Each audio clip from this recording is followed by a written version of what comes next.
mast on the Flying Scot can be put up and down easily by one person. The foot of the mast is slipped onto the hinged mast pin.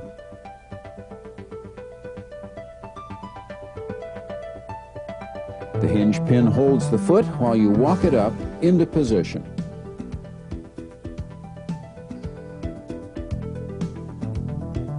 The shrouds then hold the mast while you tighten the temporary forestay tail and then fix the permanent forestay with its clevis and cotter pins.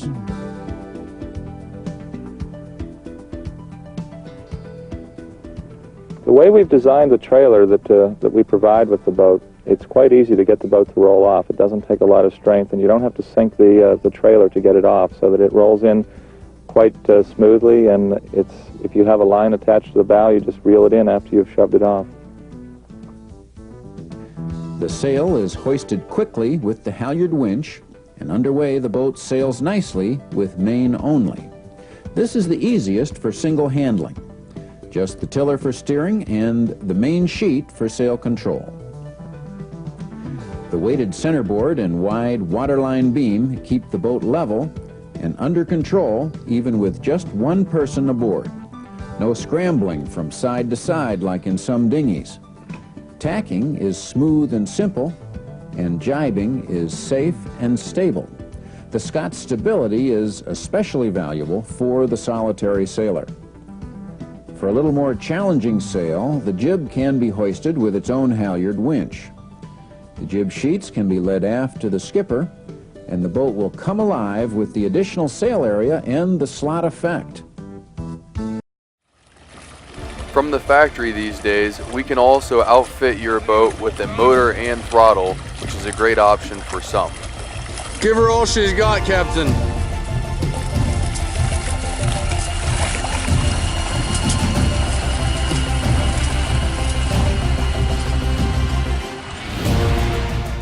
Speaking of options, the Flying Scot needs very little when bought in one of our new packages, the racing package or the day sailing package. The boat comes turnkey, ready to sail. Of course, the motor is an option. It's going to come with everything it needs either to race or to day sail. Day sailing boats, I always say there's no better swim platform than the back deck of a Flying Scot. So if you're just day sailing, or even if you're racing, it's a 4-pound ladder that we put on the back. It's a nice addition, especially if you're going to be swimming off the boat. Aside from that, the cover is the only other thing that I would suggest. Covers are very customizable depending on how you're going to be storing the boat. So we leave just that one nice to have item off so that you can customize your cover to how you're going to be storing your boat.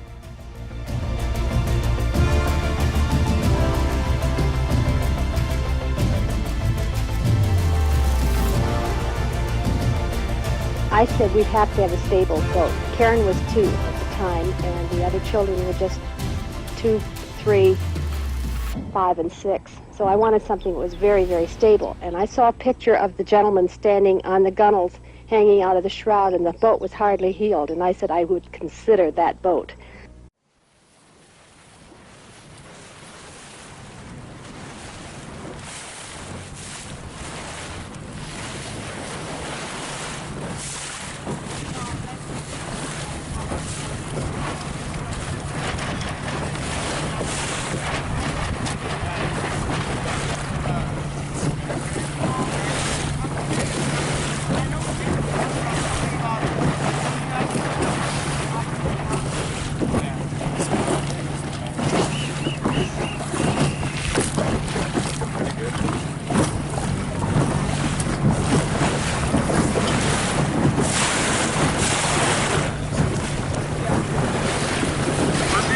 The top spinnaker ring, and when do you use the bottom one? The higher the breeze, the higher the pull. Flying Scot Incorporated and the Flying Scot Sailing Association work hard to put on clinics and videos like this one for master and youth sailors. The center of buoyancy shifts a great deal toward the leeward side, providing the crew sitting out on the weather deck a much greater lever arm to help keep the boat stable and keep the boat on its feet. We've got a lot of sailing schools that use the Flying Scot for teaching because it's a boat it handles like a small boat. It's very responsive. They learn a lot about sailing. It doesn't give you a real dead feel so that you're insulated from the feel of the water and the wind. But it also has enough room and enough stability that you can put an instructor and several people on board and still have some room to maneuver. It's possible to capsize any small centerboard sailboat. The Flying Scot, with its weighted centerboard and wide waterline beam, is very forgiving in this regard. Here a strong puff catches us, but an upright recovery is made by casting off the main sheet and getting your weight to the high side.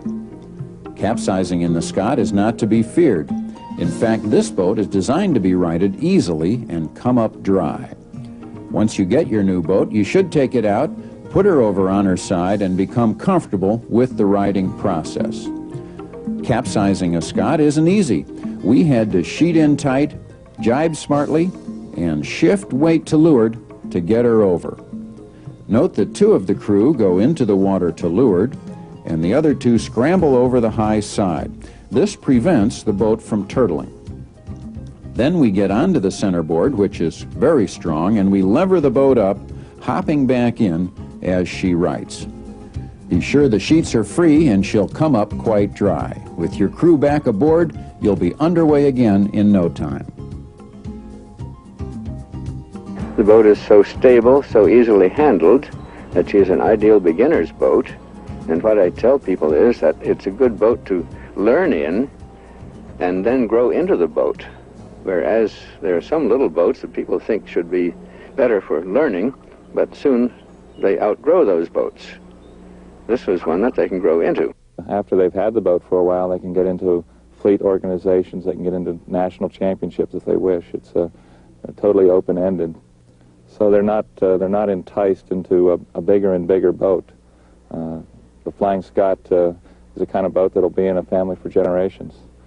And it's kind of fun sometimes. You can really stun some parents with small kids because you can look at them and say, this is a boat that you can probably teach your grandchildren to sail in. Why a Flying Scot for you?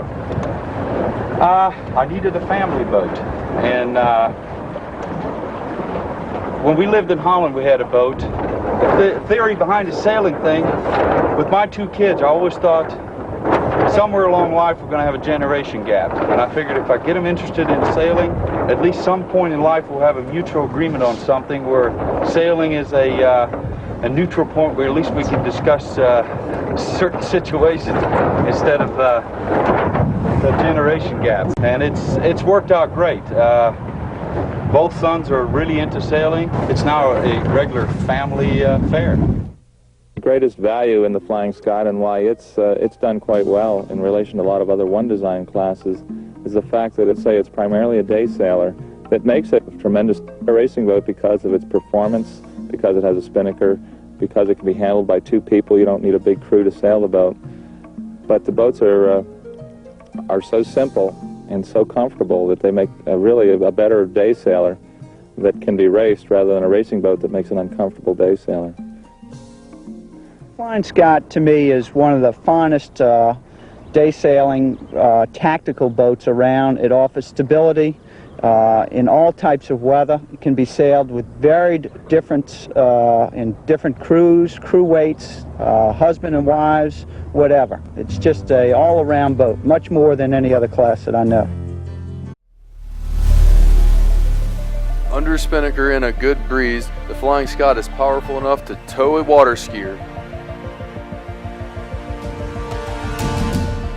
A valuable design feature of the Flying Scot is the shallow draft.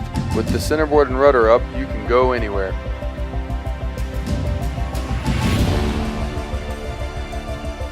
Is a planing spinnaker reach your most challenging point of sail? Let's take a ride with North American champion Greg Fisher and his crew on the waters of St. Andrews Bay in Panama City, Florida.